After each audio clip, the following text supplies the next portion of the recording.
இப்ப நம்ம பார்க்க போற சப்ஜெக்ட் என்னன்னா துவா தூக்கம். வித்தியாசமான தூக்கத்தை பார்க்க போறோம். அதாவது துவா தூக்கம்னா என்னன்னா, துவா அப்படின்னா இரண்டுன்னு அர்த்தங்க மலாய் லாங்குவேஜ்ல. இது யார் கண்டுபிடிச்சா? நானே வச்சுக்கிட்ட பேரு. துவா தூக்கம், டுவல் சொல்ல டுவல் சொல்ல இரண்டு சிம் கார்டு போறது டுவல் அந்த மாதிரி துவா, அதாவது இரட்டை தூக்கம் அப்படின்னு நானே சும்மா பேர் வச்சிருக்கேங்க. அதாவது என்னன்னா, நல்லா கேளுங்க, துவா தூக்கம் என்னன்னா, நம்ம இயற்கையா அந்த டீப் ஸ்லீப் போறக்கு நிறைய டெக்னிக் தேவைப்படுதா? அதெல்லாம் இல்லாம நான் நினைச்சேன்னா இங்க இருக்கிற யார வேணாலும் 10 நிமிஷத்தில் ஆழ்நிலை தூக்கத்துக்கு கொண்டு போக முடியும். அதுக்கு ஒரு ரகசிய டெக்னிக் இருக்கு. அதுக்கு பேர் தான் டுவா ஸ்லீப். இதுக்கு என்னன்னா, இன்னொருத்தர் வேணும், நீங்களே பண்ணிக்க முடியாது. உங்களை தூங்க வைக்கணும்னா இன்னொருத்தர் வேணும். இது நான் தான் பண்ணணும் இல்ல, இப்ப நான் உங்களுக்கு சொல்லி கொடுத்துருவேன், நீங்களே மாத்தி மாத்தி பண்ணிக்கலாம். ரொம்ப சிம்பிளா இருக்கும். அது எப்படின்னு கேட்டீங்கன்னா, அது ஒண்ணு இல்லைங்க, நம்ம உடம்புல ஆறா இருக்கு, சூச்சம் உடம்பு இருக்கு இல்லையா, ஆறாங்கிறது. இந்த ஆறா தனியா இருக்கும் பொழுது என்ன ஆகுதுன்னா, நமது புத்தி இருக்கு இல்லையா, அது வேலை செஞ்சுக்கிட்டே இருக்கும், ஸ்பீட் ஆயிட்டே இருக்கும், ஸ்பீட் அதிகமாயிட்டே இருக்கும். தனியா ஒரு ரூம்ல உட்கார்ந்து இருந்தீங்கன்னா முதல் அரை மணி நேரம் ஒரு நிமிஷத்துல 10 விஷயம் யோசிப்பீங்க.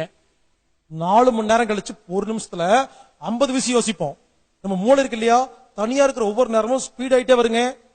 ஆனா இன்னும் ஒரு ஆறாவோட டச் பண்ணிட்டா புத்தி ஆஃப் ஆயிரும். இதுதான் ரகசியம். நீங்க தனியா கார்ல போங்க, உங்க புத்தி வேலை செய்யிட்டே இருக்கும். கூட யாராவது இருந்து பாருங்க, அந்த புத்தி அந்த அளவுக்கு வேலை செய்யாது. ஏன்னா 2 ஆறா ஒண்ணு சேருதா, அது நெருக்கமா எவ்வளவு பக்கத்துல போய் தொட்டுருமோ, தொட்டா சுத்தமா வேலை செய்யாது. செக் பண்ணி பாருங்க. ஆபீஸ்ல இருக்கும்போது புத்தி எவ்வளவு சூப்பரா வேலை செய்யுது. வீட்டுக்கு வந்து பொண்டாட்டி பக்கத்துல உட்கார்ந்தோம்னா எல்லாம் புசுன்னு போய் திட்டு வாங்குறமா, யோ உனக்கு அறிவு இருக்கா, ஆமா இங்க வந்தா மட்டும் இருக்க மாட்டேங்குது, தெரியுதா இல்லையா? ஏன்? அது பக்கத்துல போனா மூளை வேலை செய்யாது. 2 ஆறா தொட்டுச்சுன்னா புத்தி வேலை செய்யாதாங்க சூட்சமம்.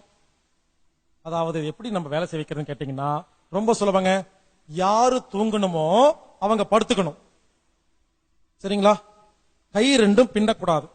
கை ரெண்டும் பின்னா கரண்ட் சர்க்கியூட் வந்து சுத்திரும், தூக்க நிம்மதியா வராது. இந்த மாதிரி கை பின்னி, அடுத்து கால் பின்ன பாருங்க, கால் இருக்கு இல்லையா, கால் இப்படி பின்னி படுக்கக்கூடாது. கால் ரெண்டும் தனியா இருக்கணும், கை ரெண்டும் தனியா இருக்கணும், சவாசனம் பண்ற மாதிரி படுத்துக்கணும். அப்பதான் நிம்மதியா தூக்கம் வரும். படுத்தாச்சா? ஒருத்தர் படுத்துட்டாரு, இப்ப இன்னொருத்தர் ட்ரீட்மெண்ட் கொடுக்கணும், தூங்க வைக்கணும். என்ன பண்ணோம்னா, அவர் படுத்திருக்காரா, அவர் தலைக்கு மேல போய் உட்கார்ந்துக்கணும். ஹலோ, தலைக்கு மேல இல்ல, தலைக்கு 2 அடி மேல. சொல்றது தெளிவா சொல்லணும். தலை இங்க இருக்குன்னா கொஞ்சம் தள்ளி மேல போய் உட்கார்ந்துக்கணும். சாவகாசமா உட்கார்ந்துட்டு பாருங்க, சமணங்களை போட்டு சாதாரணமா உட்கார்ந்துட்டு பாருங்க. 10 விரல் நுனி இருக்கு இல்லையா, விரல் நுனி மூலியமா தான் அளவுக்கு அதிகமான பிராணன் டிரான்ஸ்பர் பண்ணலாம். அதான் அக்குபஞ்சர்ல இப்படி தொடுவாங்க, பிராணி ஹீலிங் இப்படி வைப்பாங்க பாருங்க. விரல் நுனிகள் வழியாக பிராணசக்தியை பாய்ச்சலாம், எடுக்கலாம். அப்போ அவர் படுத்திருக்காரா, கண்ணை மூடி படுத்திருக்காரு. நீங்க என்ன பண்ணோம்னா, உட்கார்ந்துட்டு சாதாரணமா சும்மா ரொம்ப சாதாரணமா உட்கார்ந்துட்டு 10 விரல் நுனியை